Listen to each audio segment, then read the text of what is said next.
How to move tables in Google Docs. So in this video tutorial I'm going to show you how you can move or change the place your table in Google Docs. So let's start with the video, guys. Before we start, I request you to like this video, hit the like button, subscribe my channel, and don't forget comments below. So let me open Google Docs. Okay guys, so here I have some sample text on my Google Docs one first page.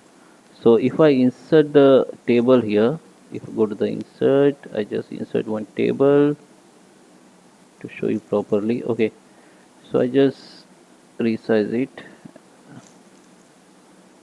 Okay, so if I insert this table and I want to move this. Okay, so first option you can use, there is a two option. First you can select all page. First you have to select the first row and click and hold the your button and just select all, you know, table, and just click again and hold, and you can move where you want.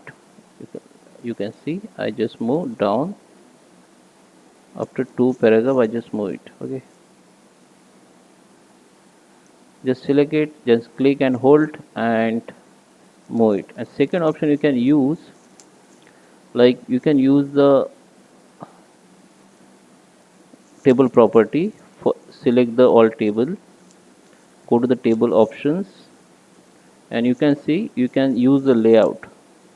So here lots of layout you can use if you require it.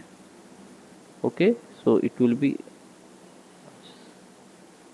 useful if you're using the layouts in your Google Docs. Okay, so I hope you like this video. Please subscribe me. Thank you for watching.